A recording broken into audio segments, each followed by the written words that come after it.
Scott.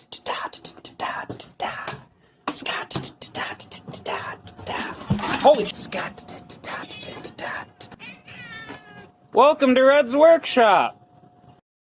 Hello, guys, gals, and automobiles of the internet. How are you doing today? Hope you're doing well. I'm doing well, because I've got the leader of the Bad Batch, Hunter. I love the Bad Batch. I love Clone Force 99. I love the Bad Batch, both the series and the characters. They're awesome. The show is awesome. They look badass. Look at that render. So cool. They got the name bubble, got the boy. Tons of accessories, lots of new sculpt. All just crammed into the bubble, and it's good. As I've said before, we'll talk about all those at some point. Oh, I've been leaving this out of a lot of recent things, but VC 268 for those that care about completion and whatnot. But I need to get this guy out of here. I need to get him out. Alright, so as per usual, we're going to start with the accessories. We have the modular clone commando blaster right here. We have the Orc Trooper pistol that we have seen countless times. We've got Hunter's little knife.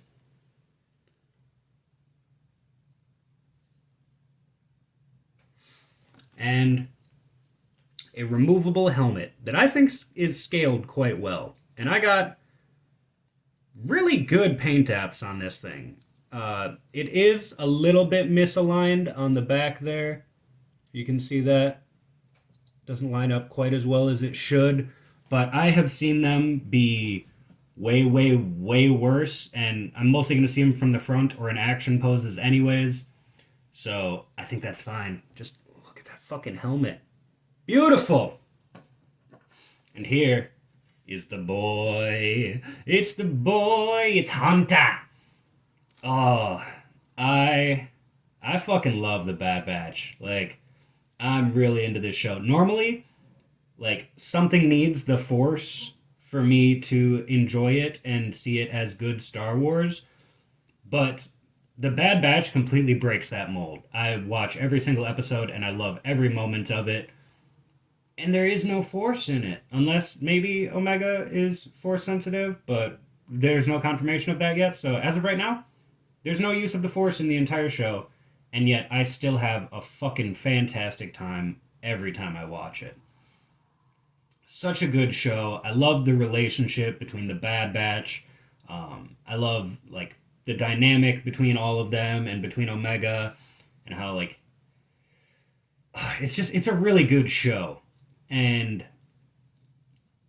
if you don't want to hear me rant a whole bunch, skip ahead a little bit. Just go I don't know how to do time codes yet. I'm still working on that. So just skip to the point where I stop ranting. But why the fuck does the Black Series, which isn't the Legacy line, have all Season 1 and Season 2 appearances of the entire Bad Batch, including Crosshair's 3 separate armors that he's worn? I think he's up to 3 now. It doesn't fucking matter. Why is the entire Bad Batch in the Black Series twice, but the Legacy line, the line that you can pose your figures from all the way back to fucking 1980 or whatever when they first came out, why can you get the Black, why are they available in the Black Series, but not the Legacy line? This is the Legacy scale. Star Wars is 3 3/4 inch figures. I'm sorry to those that that didn't know that, but if you're watching this review, you're in the wrong place anyways. This isn't for you. This is for people that collect 3 3/4 inch. I will never see the appeal in 6-inch scale. I got into a discussion with somebody once on the internet, and they said, well, a lot of us don't have as much room to collect a lot of figures, so we'll just get, 2 6-inch figures. And it's okay, but the space that 2 6-inch figures take up, you could have 4 3 3/4 inch figures. The argument just didn't make any fucking sense to me. Because guess what? Star Wars figures are 3 3/4 inch scale. They just are. They have been for 50, 40 fucking years now. Alright. I'm done ranting. Now let's talk about the figure. Because look at that face. The tattoo is on there wonderfully. He's got his headband, motherfucking Space Rambo. Space Dad, number fucking 80. There's so many Space Dads now. But like, I love the vaguely Temuera Morrison look that it has, but you can tell that he's not quite, because he's mutated. Like, fantastic. The 99 with the skull on the pauldrons. He does have a removable backpack, which is cool, but, you know, I'm always going to leave it on there. They did a very interesting thing with the pauldrons. So he's got his barbell joint. Yep. Yes, he does. Side to side. All the way around. Sorry, I just want to show off everything else. He's got fantastic ab articulation. We love how it's hidden under there. Yes. But 90, and oh, look at that. It moves right up out of the way because it's attached on a ring under the shoulder plate. So when you move the arm, it moves with it. And oh, that is genius. That is genius. Oh, it's wonderful. We love it. We love to see it. Well past 90. Holy shit. Swish and flick up down at the wrist.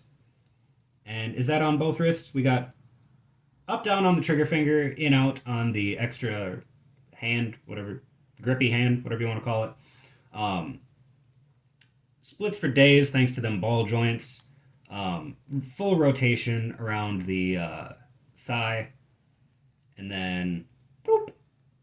Ooh, that's a 90 break. That's a 90 break right there. Forward facing rocker at the ankle. We love to see it.